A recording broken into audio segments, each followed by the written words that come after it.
Hello students, today we are going to discuss Module 4 Part 1 where we are discussing 3D viewing concepts in computer graphics and visualization prescribed for 6th semester. The contents are 3D viewing concepts, 3D viewing pipeline, 3D viewing coordinate parameters, transformation from world to viewing coordinates. Many processes in 3D viewing such as the clipping routines are similar to those in the 2D viewing pipeline. When we model a three-dimensional scene, each object in the scene is typically defined with a set of surfaces that form a closed boundary around the object interior. In addition to procedures that generate views of the surface features of an object, graphics packages sometimes provide routines for displaying internal components or cross-sectional views of a solid object. Now, how can we view a three-dimensional scene?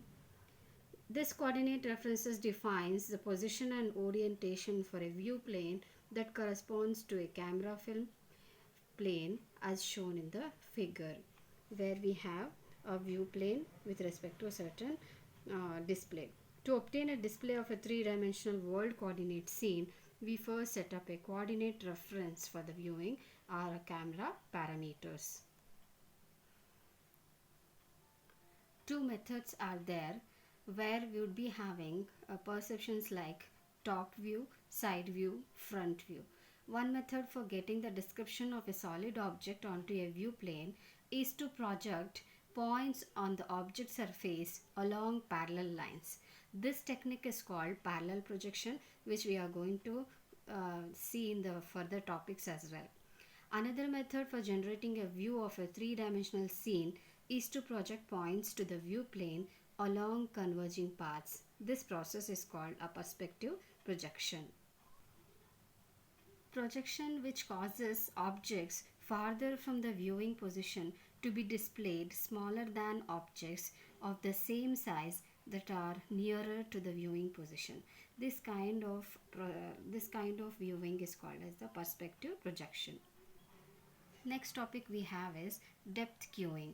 Depth information is important in a 3D scene so that we can easily identify for a particular viewing direction, which is front and back of each displayed object.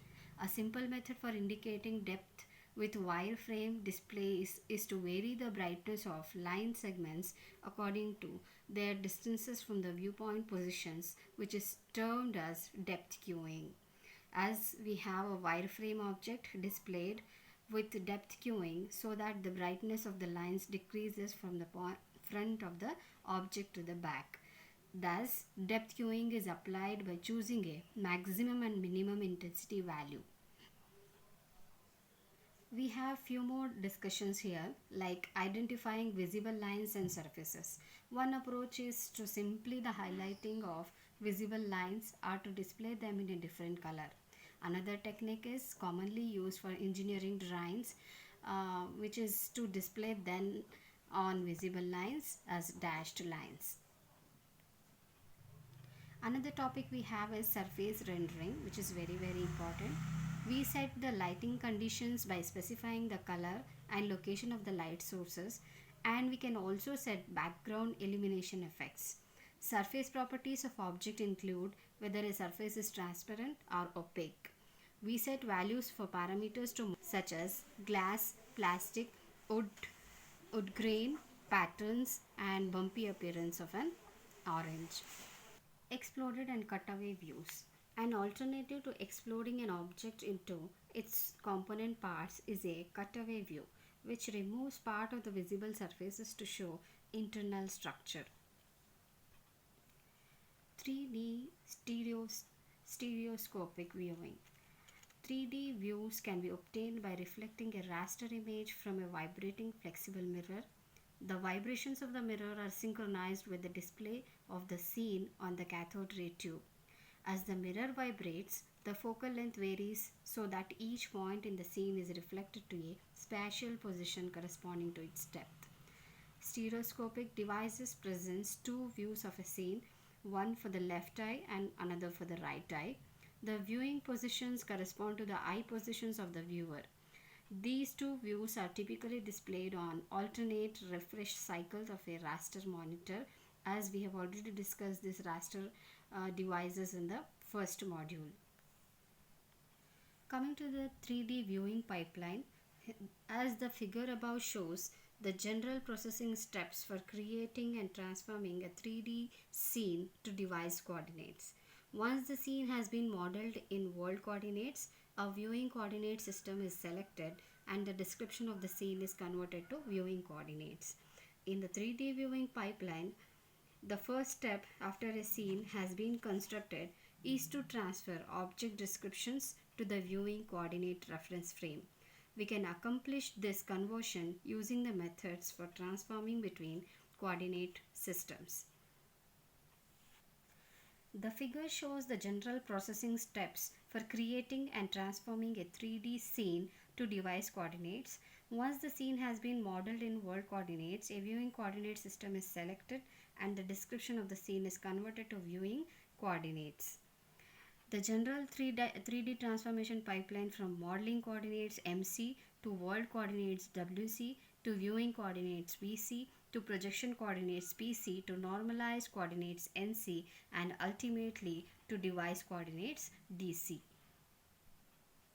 Going with the right-handed viewing coordinate system with axis X view, Y view and Z view relative to a right-handed world coordinate frame, we can see here we have a position point P naught with respect to X naught, Y naught, Z naught, where we can view this with respect to X view, Y view and Z view. Select a world coordinate position P naught for viewing a origin, which is called the viewpoint or viewing position, and we specify a view up vector V which defines Y view direction. The figure illustrates the positioning of a 3D viewing coordinate frame within a world system. The view plane normal vector, because the viewing direction is usually along the Z view axis, the view plane, also called the projection plane, is normally assumed to be perpendicular to the axis. Thus, the orientation of the view plane as well as the direction for the positive Z view axis can be defined with a view plane normal vector n. An additional scalar parameter is used to set the position of the view plane at some coordinate values ZVP along the Z view axis as shown here. Once we have chosen a view plane normal vector n, we can set the direction for the view up vector v. Because view up plane normal vector n defines the direction for the Z view axis, vector v should be perpendicular to n. But in general, it can be difficult to determine a direction for v that is precisely perpendicular to n. Therefore, viewing routines typically adjust the user defines orientation of vector v. What is this UVN viewing coordinate reference frame? It's like left-handed viewing coordinates are sometimes used in graphic packages with the viewing direction in the positive Z view direction. Generating a 3D viewing effect by varying the viewing parameters, we can obtain different views of an object in a scene. We could also vary n to create a composite display consisting of multiple views from a fixed camera position. Moving on to the transformations are different kind of transformations from world to viewing coordinates. Alternatively, different views of an object or group of objects can be generated using geometric transformations without changing the viewing parameters. In the 3D viewing pipeline, the first step after a scene has been constructed is to transfer object descriptions to the viewing coordinate reference frame.